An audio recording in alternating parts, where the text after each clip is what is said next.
Everyone, welcome back. So today's explainer unpacks a piece of source material that honestly completely reframed how I think about effort, the daily grind, and long-term success. We're going to dive into the really fascinating story of a guy known as the mountain mapmaker. It's all about this massive clash of values that dictates how most of us live our lives, the battle between preparation and applause.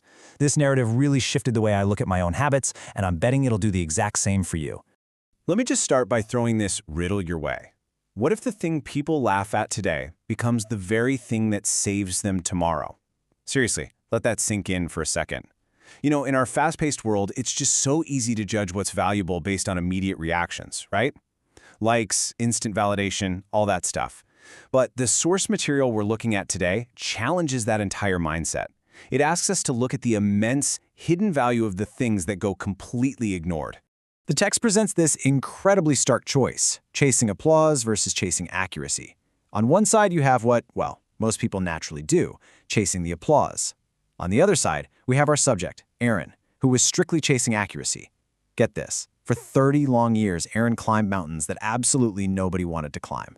No camera, no audience, 0 followers. I mean, not even his own mother was liking his posts.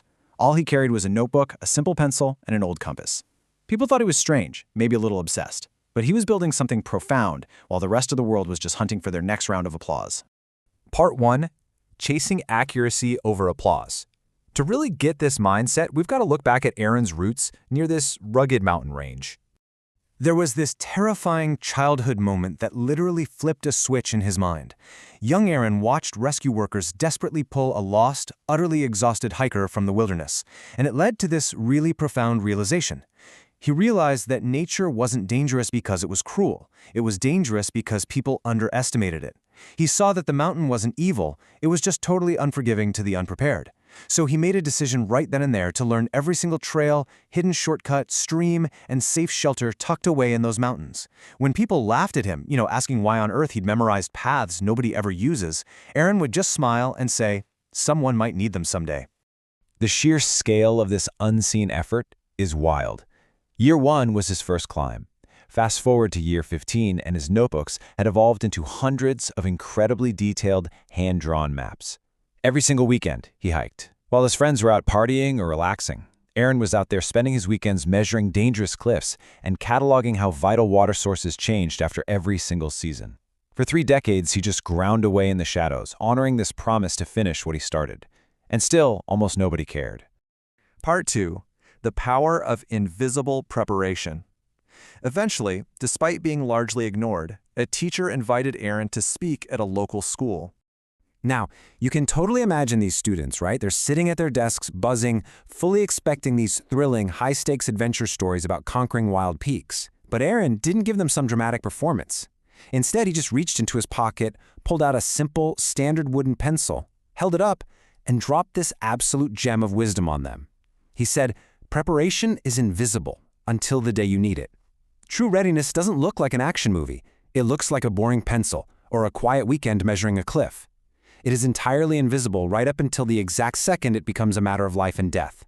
And actually, those words permanently lodged in the mind of a young student in that classroom named Mia, who would eventually grow up to become a rescue volunteer herself. Part 3. Surviving the Great Storm. The day they actually needed all that invisible preparation finally arrived when a massive, totally unexpected winter blizzard slammed into the mountains. It was absolute chaos out there. Heavy snow buried the roads, GPS signals completely failed, text became utterly useless, and dozens of hikers were stranded in these freezing, whiteout conditions. Then, someone remembered the strange man with the notebooks. Aaron brought out his life's work. Because of his relentless year-after-year documentation, rescue teams could suddenly execute 3 vital steps. They could locate hidden shelters that weren't on any official map, find alternate trails when the main paths were blocked, and safely navigate crossings over totally treacherous terrain. For 2 grueling days, the rescue teams relied exclusively on Aaron's analog preparation.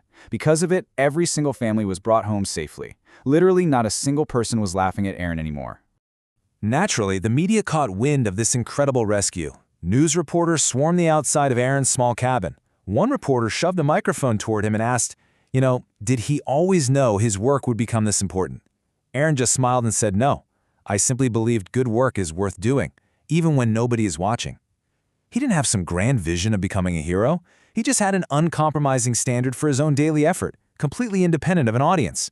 When the reporter pressed him further, asking if he was ever discouraged during all those decades when people ignored him or called him weird, Aaron just looked toward the peaks and said, "Mountains don't care whether people applaud me, so why should I?" Man, that is such a powerful anchor. Think about it. If you base your self-worth and your work ethic on external validation, you're inevitably going to quit when things get quiet. Aaron anchored his work to the reality of the mountain. And nature, well, it doesn't care about likes, followers, or algorithms. It only cares about reality. Part 4, Drawing Your Own Map. Months after that great storm, Aaron officially retired from his weekend hikes and donated all of his maps to the National Rescue Service. But at the ceremony, he completely shifted the room's perspective. Aaron told the crowd, "The greatest map you will ever create isn't made of paper." He said it's made by your daily choices, your disciplined habits, and every single honest decision you make. That becomes the path your future self will follow. He wasn't just talking about surviving a literal mountain anymore. He was talking about how you and I survive and navigate our own lives. And that's Aaron's true legacy. It's a blueprint built on 3 core pillars that new rescue volunteers, including people like Mia, still study today. Prepare before the emergency. Practice before the opportunity. Serve before the recognition. As one instructor noted in the source text, they study these notebooks because maps don't just show where to go, they remind us how someone cared enough to prepare. So it really all comes down to a simple choice. Are you waiting for the storm, or are you building before the storm? Most people wait for difficult times before they scramble to get ready. But success, at least according to this text, works exactly like surviving that blizzard. Confidence is built long before you sit down for the interview. Strength is built in the gym long before life hands you a heavy burden. Wisdom is forged in quiet moments long before you have to make a split-second decision. You just have to be ready when others aren't. Today's quiet effort is tomorrow's greatest strength. Look, if you're watching this explainer right now and your hard work feels completely unnoticed, if you feel like you're drawing maps in the dark and people just don't get your obsession with the details, keep going. Your preparation might seem unnecessary to the people around you today, but remember, preparation is entirely invisible right up until the exact moment it becomes priceless. I want to leave you with this final thought to chew on. Are you working only for applause, or are you preparing so that when life tests you, you're already ready? Success doesn't belong to the luckiest person in the room. It belongs to the person who is tirelessly preparing long before the opportunity ever even arrived. Stop chasing the applause. Start chasing accuracy. Thank you so much for joining me for this explainer. Keep building your map, and I will see you next time.